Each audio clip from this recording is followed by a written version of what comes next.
Unfortunately, for too long, Europe has preferred denying or playing down the problem. Just this weekend, the memorial plaque for Ilan Halami was vandalized.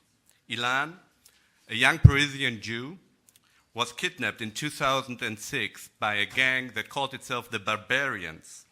They tortured him for 24 days before dousing his naked body in acid and leaving him to die beside a highway.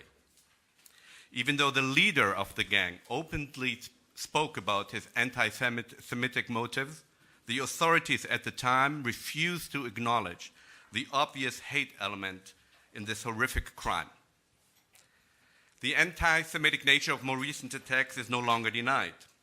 But even so, the murders in 2012 in Toulouse of 3 Jewish children and a rabbi, and 4 people in the Brussels Jewish Museum just last May, failed to trigger any large-scale demonstrations, let alone concrete, coordinated political action. It took the Paris and Copenhagen massacres for European leaders to finally acknowledge the threat more openly. The Charlie Hebdo attacks galvanized public outrage in a way that Toulouse and Brussels massacres clearly had not. It would be a grave mistake, however, to reduce the problem just to the thousands of homegrown jihadis. Those willing to murder in the name of a radical ideology, be it fascism, communism, or jihadism, will always be a minority. But without the much larger circles of sympathizers, people who share at least part of the terrorist extreme beliefs or understand their alleged grievances, the jihadi recruiters wouldn't be so successful. And so we have seen over the past decade and a half a wave of non-terror attacks on Jews across Europe, and here too, young Muslims appear unfortunately overrepresented among the perpetrators. But the problem isn't confined to extremism in Europe's Muslim community alone.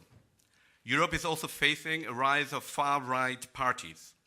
And at the other end of the political spectrum, jihadis can count on supposedly liberal but certainly youthful apologists. As a demonization, not mere criticism, the demonization of Israel moves from the extreme left and right-wing fringes of society to the center of the European debate, violence not just against Israeli civilians, but also European Jews suddenly becomes explainable, if not even justified. And so it is that a German court recently ruled that a firebombing of a synagogue is not an anti-Semitic attack, but merely an act of political protest. Supposedly enlightened journalists at the BBC or the Swedish public broadcaster Sveriges suggest to their Jewish interview guests that the Jews themselves are responsible for anti-Semitism. So the problem runs much deeper than conventional wisdom has it. But what we hope to achieve here together with you today is to go beyond just describing the problems and finding solutions.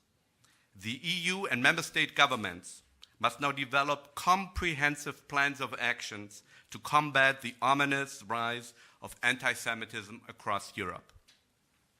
We have laid out our own ideas and shared them with you in your folders, and you will hear more about our call to action later from AJC Executive Director David Harris. To sketch out just a few of our proposals. As a very first step, Europe needs to assure and help funding the physical protection of Jewish communities across Europe. European leaders must speak out clearly against anti-Semitism and also against those who apologize it. And in order to fight a problem, we first need to define it. And so let's use and adopt the EUMC working definition on anti-Semitism.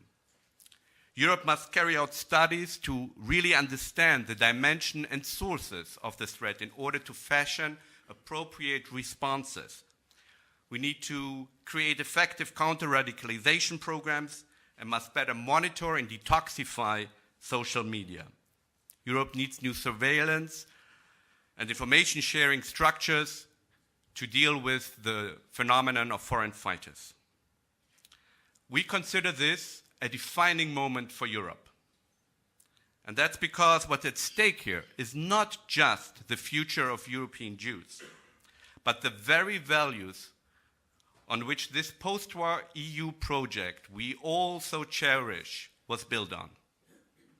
As history has taught us, and is still teaching us right now, from the beheadings and ethnic and religious cleansing in Syria, in Iraq, and beyond, to the terror in our own streets, the barbarians may start with the Jews, but they usually don't end there. So thank you all for joining us here today, so that together we can find a strategy to defend our common values.